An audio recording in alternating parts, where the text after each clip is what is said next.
syubhat. Ini syubhat. Oleh kaum orientalis, syubhat itu pikiran begini, merusak pola pikir umat muslim hari ini. Coba bayangkan kalau kita tidak teguh pendirian dengan tauhid, mudahnya merusak. Apa kata orang tua kita zaman dulu? Nak, kalau kau tak belajar, bodoh. Betul apa salah? Sekarang pertanyaannya, di mana Tuhannya? Di mana Tuhannya? Tidak ada. Kalau kau tak minum obat, tak akan sembuh-sembuh. Betul apa tidak? Pertanyaannya, di mana letak Tuhannya? Cara kaum orientalis merusak. Ada bahasa yang lain dalam urusan syubhat yang mereka rusak? Ada. Bismillahirrahmanirrahim. Assalamualaikum warahmatullahi wabarakatuh. Alhamdulillahi rabbil alamin wa bihi nasta'inu ala umuri dunya waddin, wassalatu wassalamu ala asyrafil anbiya'i wal mursalin wa ala alihi wa sahbihi ajma'in. Allahumma salli wa sallim wa barik ala hadzal nabiyil karim. Allahumma salli ala Muhammad wa ala ali Muhammad fil alamin innaka Hamidum Majid. Ya ayyuhalladzina amanu taqullaha wa qulu qawlan sadida yuslih lakum a'malakum wa yaghfir lakum dhunubakum wa may yuti'illaha wa rasulahu faqad faza fawzan 'azima. Puji syukur kehadirat Allah dengan mengucapkan alhamdulillahirabbil alamin. Berselawat kepada Nabi dengan mengucapkan Allahumma salli ala Muhammad wa ala ali Muhammad fil alamin innaka Hamidum Majid. Mudah-mudahan di malam hari ini, malam yang keempat kalau tak salah, insyaallah, mudah-mudahan yang hadir malam hari ini istiqamah dan husnul khatimah. Amin ya rabbal. Bagi orang tua kita yang telah mendahului kita, Allah tempatkan di tempat terbaik di sisinya, Allah terima amal ibadahnya, dan Allah kumpulkan bersama orang yang soleh. Bagi orang tua kita yang masih hidup, Allah sehatkan, Allah kuatkan, Allah luaskan rezekinya, dan insyaallah husnul khatimah. Amin ya rabbal alamin. Bapak Ibu sekalian yang berbahagia, dalam satu hadis baginda Nabi Muhammad sallallahu alaihi wasallam berkata begini, badiru bil a'malis salih fitanan ka qita'il lailil muzlim yusbihur rajul mu'minan wa yumsi kafiran, atau sebaliknya, yumsi mu'minan wa yusbih kafiran hatta atahu yaumal akhir. Dalam hadis ini Nabi bilang begini, nanti di akhir zaman, kata Nabi, di akhir zaman, malam hari orang beribadah, besoknya kafir.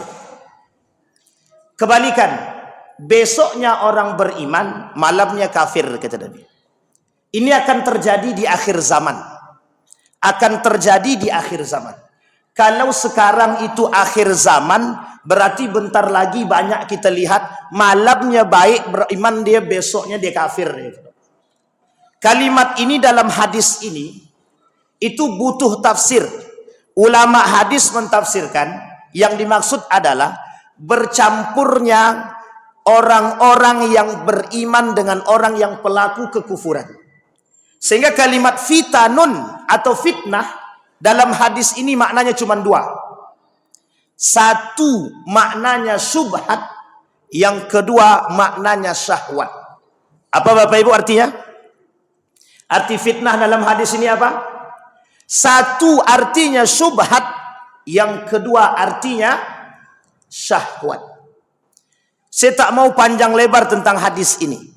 Kata Allah dalam Al-Quran, wasari'u ila maghfiratin min rabbikum, bersegeralah mengharapkan ampunan Allah. Dalam hadis Nabi yang lain, Nabi kata begini, innallaha, ini hadisnya qudsi, qala Nabi sallallahu alaihi wasallam wa qala Allah taala, innallaha azza wa jalla yabsutu yadayhi bin nahari liyatuba musi'al lail wa bil laili liyatuba musi'ad nahar.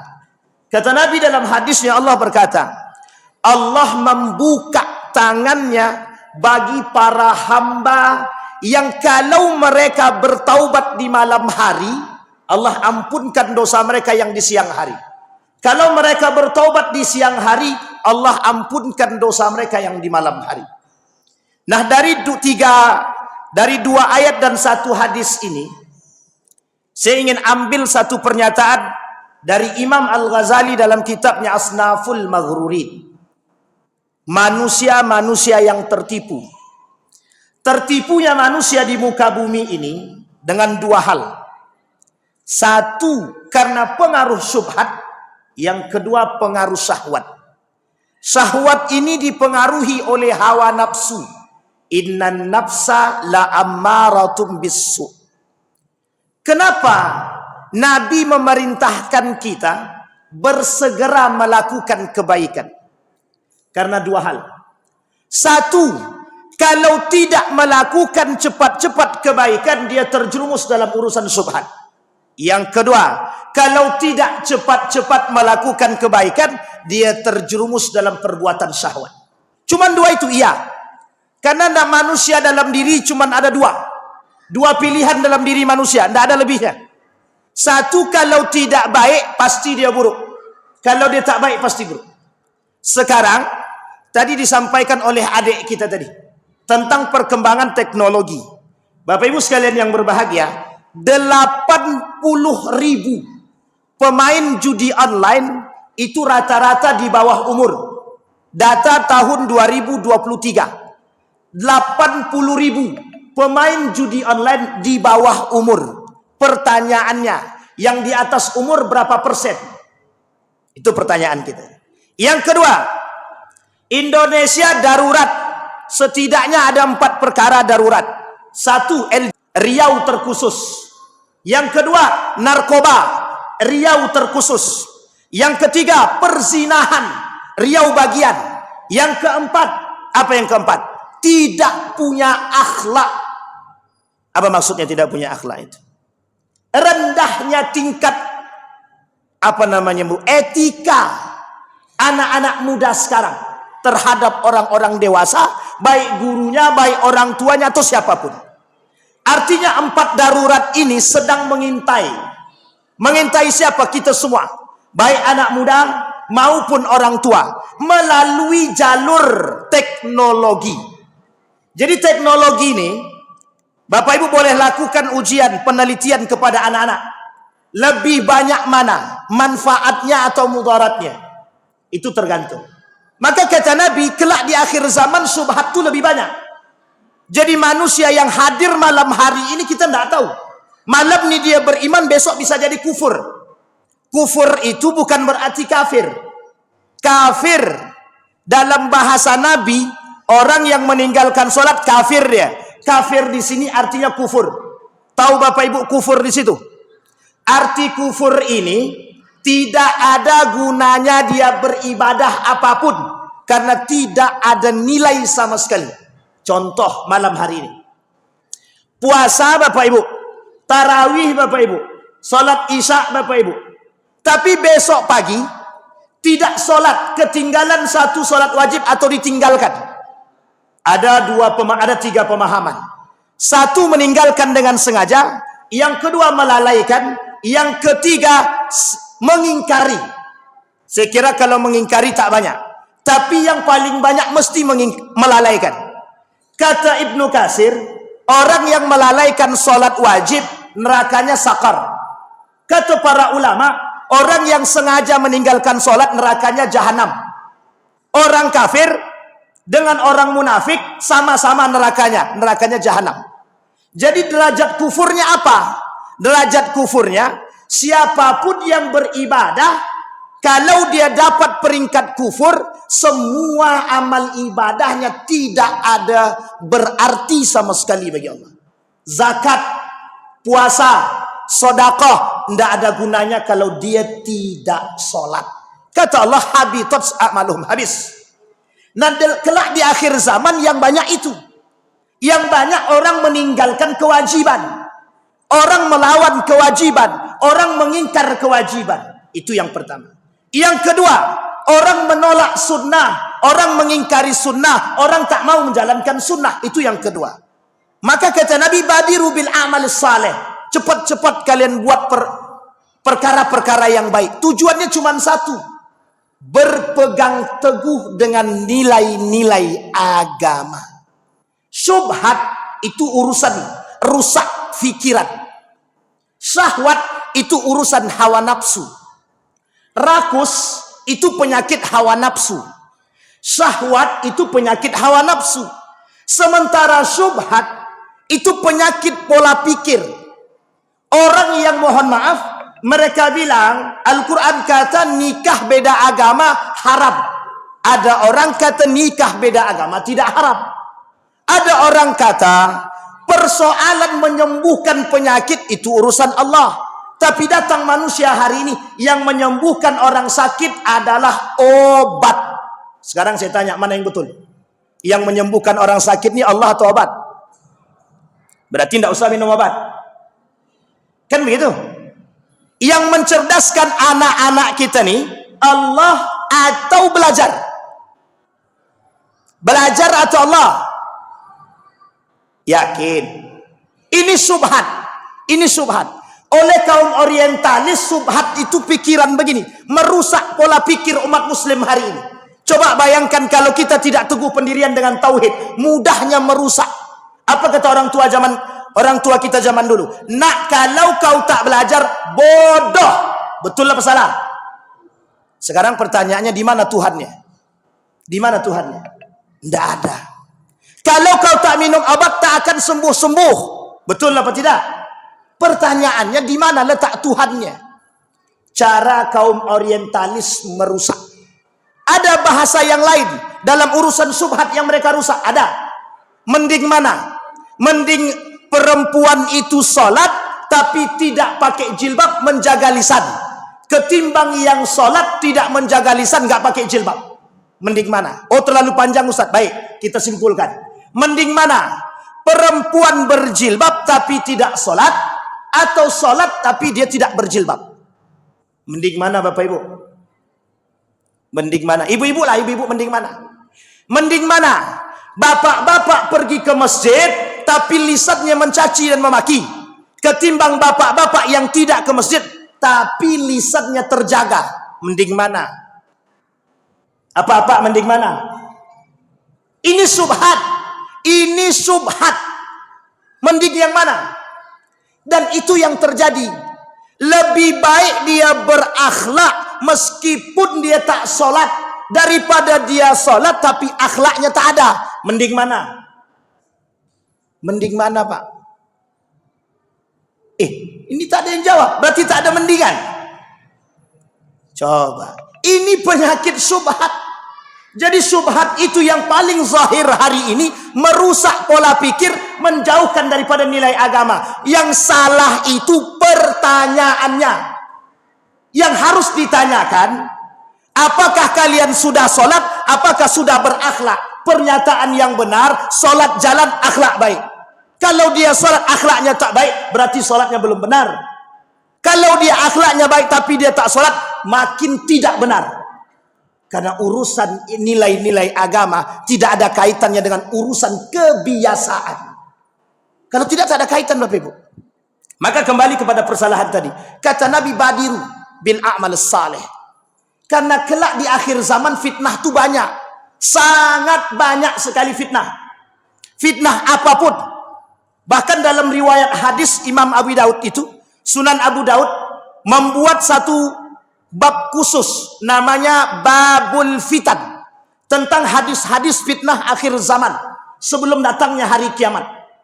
Hari kiamat itu tandanya ada dua, besar dan kecil.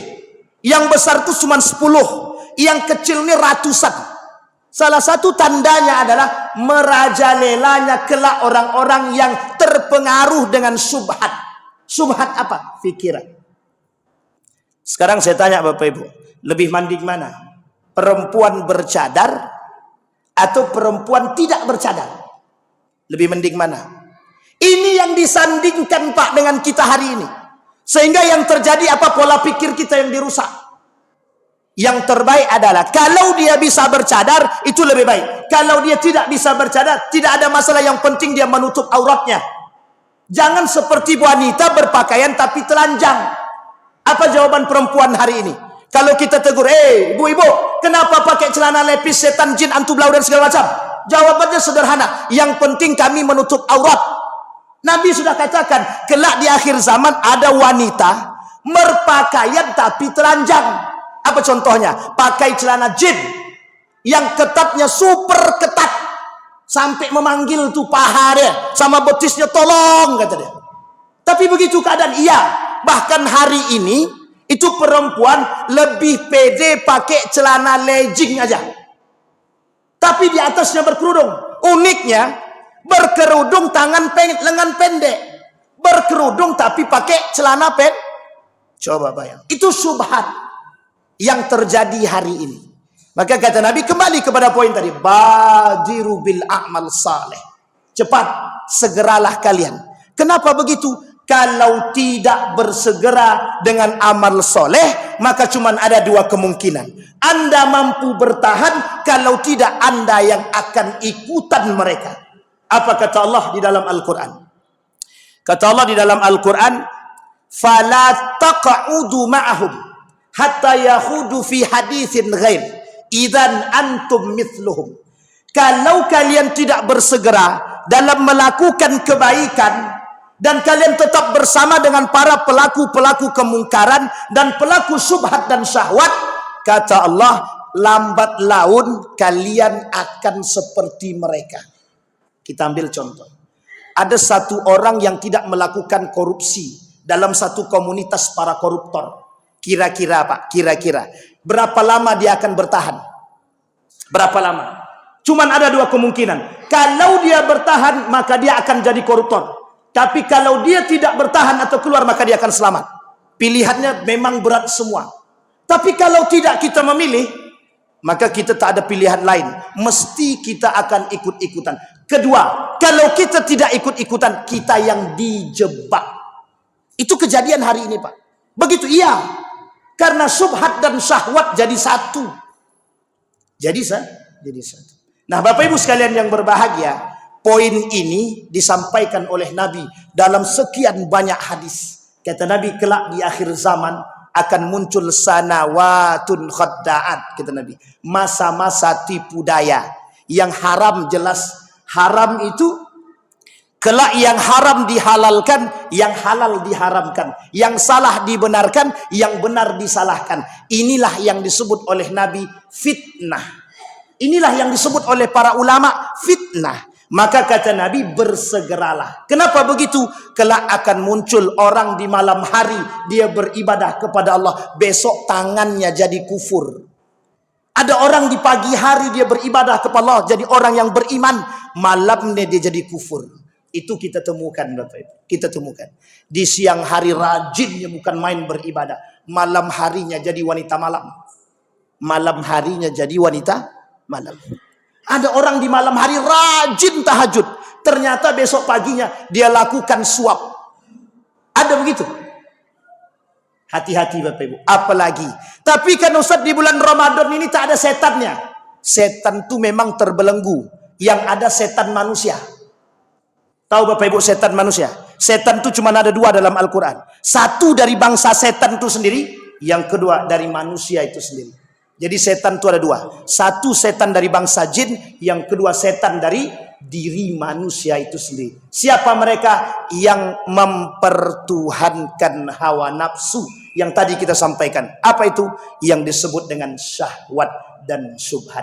Saya kira itu saja, mudah-mudahan bermanfaat bagi kita semua. Mudah-mudahan bisa menjadi penuntun kita untuk menjadi yang lebih baik. InsyaAllah kita yang hadir malam hari ini husnul khatimah. Amin ya rabbal alamin. Fa'tabiru ya ulil absar la'allakum tuflihun. Assalamualaikum warahmatullahi wabarakatuh.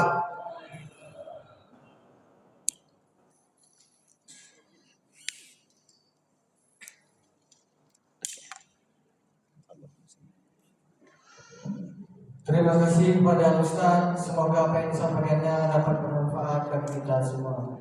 Acara selanjutnya hati-hati yang akan dibimbing oleh Bapak Yefrizal SE MSG. Pada Bapak, waktu dan tempat kami persilakan.